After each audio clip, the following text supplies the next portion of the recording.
ভারতের বিরুদ্ধে পাকিস্তানের ঐতিহাসিক বিজয় দাবি শেহবাজ শরীফের, পাল্টাপাল্টি অভিযোগে আবারও উত্তপ্ত সীমান্ত। ১৯৭১ সালের যুদ্ধের ছায়া যেন আবারও ফিরে এলো ভারত পাকিস্তান সম্পর্কে। পাকিস্তানের প্রধানমন্ত্রী শেহবাজ শরীফ সম্প্রতি অপারেশন বুনিয়ান মারসুস এর সাফল্যকে ঐতিহাসিক মুহূর্ত হিসেবে ঘোষণা করে দাবি করেছেন, পাকিস্তানের সশস্ত্র বাহিনী ১৯৭১ সালের যুদ্ধের প্রতিশোধ নিয়েছে।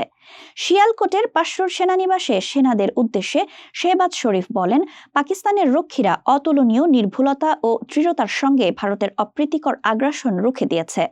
ইতিহাসে এই ঘটনা স্বর্ণাক্ষরে লেখা থাকবে। শেহবাজ শরীফের সঙ্গে এই অনুষ্ঠানে উপস্থিত ছিলেন পাকিস্তানের ডেপুটি প্রধানমন্ত্রী ইসহাক দার, প্রতিরক্ষামন্ত্রী খাজা আসিফ, তথ্যমন্ত্রী আতাউল্লাহ তারার, সেনাপ্রধান, নৌবাহিনী প্রধান ও বিমান বাহিনীর প্রধান সহ অন্যান্য উচ্চপদস্থ কর্মকর্তারা। শেহবাজ শরীফ ভারতের প্রধানমন্ত্রী নরেন্দ্র মোদীকে উদ্দেশ্য করে অভিযোগ করেন, ১৯৭১ সালে কারা মুক্তিবাহিনীকে প্রশিক্ষণ দিয়েছিল তা বিশ্বের সবাই জানে। এখন তারাই বালুচ লিবারেশন আর্মি এবং তেহরিক-ই-তালিবান পাকিস্তানকে সমর্থন দিচ্ছে।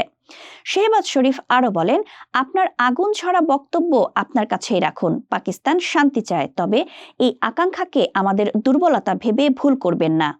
এই অভিযোগের প্রেক্ষিতে ভারতের পক্ষ থেকে এখনও কোনো আনুষ্ঠানিক প্রতিক্রিয়া পাওয়া যায়নি। তবে এই ঘটনায় দুই দেশের মধ্যে উত্তেজনা আরও বৃদ্ধি পাওয়ার আশঙ্কা তৈরি হয়েছে।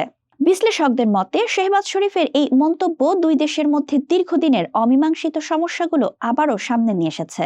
১৯৭১ সালের যুদ্ধ এবং সাম্প্রতিক সীমান্ত উত্তেজনা দুই দেশের সম্পর্ককে জটিল করে তুলেছে।